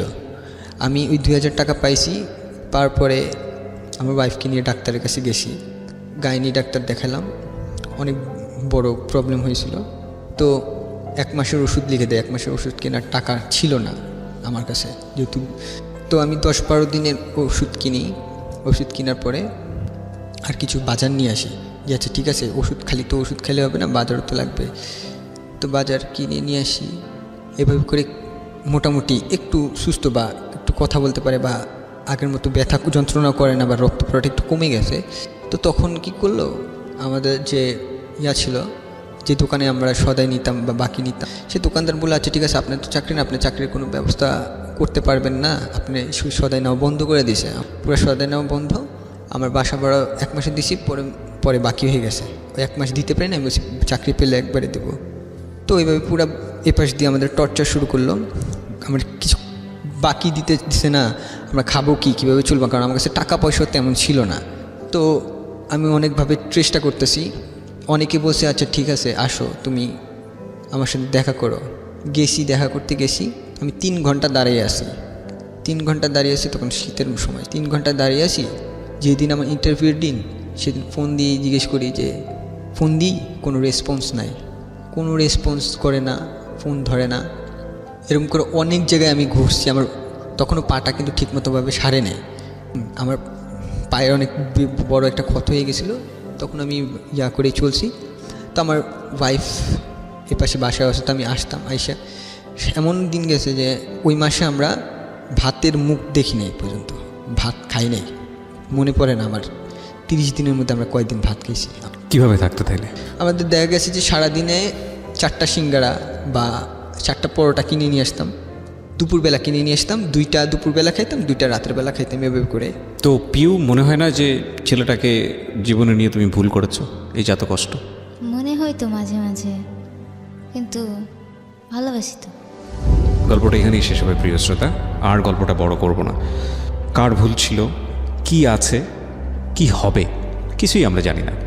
আমরা শুধু জানি যে ওরা একটা বিশাল সমুদ্র পাড়ি দেওয়ার জন্য দুজন হাত ধরেছে, এবং এই যে লাস্ট শব্দটা ভালোবাসিত, এই ভালোবাসিতর শক্তিটা এত বেশি হোক যাতে করে সমুদ্রটা ওদের কাছে বড় কিছু মনে না হয়। বাকিটুকু তাওয়াক্কাল তো আল্লাহ। আল্লাহ নিশ্চয়ই প্রত্যেকটা মানুষের ভালো চান। যেহেতু আমি ব্যক্তিগতভাবে ধর্ম বিশ্বাস করি, এবং যারা বিশ্বাস করেন ধর্মভীরু মানুষ এবং সৃষ্টিকর্তাকে বিশ্বাস করেন, তাদের জায়গাটা থেকে প্রার্থনা করব ওদের জন্যে যেন ওরা ভালো থাকে। ওরা এতিম, একদম স্পষ্টভাবে এটা বলা আছে যে এতিমদের যদি কেউ সাহায্য করে, এতিমদের পাশে যদি কেউ দাঁড়ায়, তাহলে সৃষ্টিকর্তা তার পাশে থাকেন। সো আমরা যেন ওদের প্রতি ভালোবাসার হাতটা বাড়াই। আমি শেষ মেসেজটি এটাই বলতে চাই, যদি কেউ, যেহেতু ওদের এডুকেশন কোয়ালিফিকেশন আছে, ওদের যোগ্যতা আছে, এবং এনি কাইন্ড অফ জব যেটা ওদের সার্ভাইভ করার জন্যে প্রয়োজন এই মুহূর্তে, বিশেষ করে নারায়ণগঞ্জ এলাকাতে ওরা আছে, নারায়ণগঞ্জের অনেক লোকই শুনছেন, এবং এই নাম্বারটি, যে নাম্বারটি আমি বলে দিচ্ছি, 09611904904, আমি আবারও বলছি 09611904904। এনি কাইন্ড অফ জব, ওর লেখাপড়া আছে। তুমি কত পর্যন্ত পড়েছো? Diploma in textile. Diploma in textile. তুমি কত পর্যন্ত পড়েছো? আমি ইন্টার পরীক্ষা দিই। ইন্টার পরীক্ষা দিতে পারিনি। তো ডিপ্লোমা ইন টেক্সটাইল, এবং যার 1 মাসে সে কয়বার ভাত খেয়েছে মনে নাই। তো এই ছেলেটি এখন বাঁচার জন্য যে কোনো ধরনের জবই তার প্রয়োজন, অ্যাটলিস্ট সার্ভাইভ করার জন্য। মাথার উপরে 2টো ঠাই, মানে মাথার উপরে ঠাই আর হচ্ছে 2 বেলা ভাত খাওয়া, ডাল ভাত, এটার জন্য ওর একটা কাজ দরকার। যারা শুনছেন, আমি বিশ্বাস করি, আমরা অর্থ সাহায্য চাচ্ছি না, প্লিজ একটু বোঝার চেষ্টা করবেন, ওদের কাজ দরকার। এই 2টো মানুষ কোনো রকম খেয়ে পড়ে বাঁচতে পারে 2, 4, 6 মাস, 1 বছর, যাতে করে পরবর্তী কাজ ম্যানেজ করার মতো অবস্থা তৈরি হয়। এরকমও হেল্প যদি কেউ করতে পারেন, এই নাম্বারে যোগাযোগ করবেন, 09611904904। আপনারা সবাই ভালো থাকুন,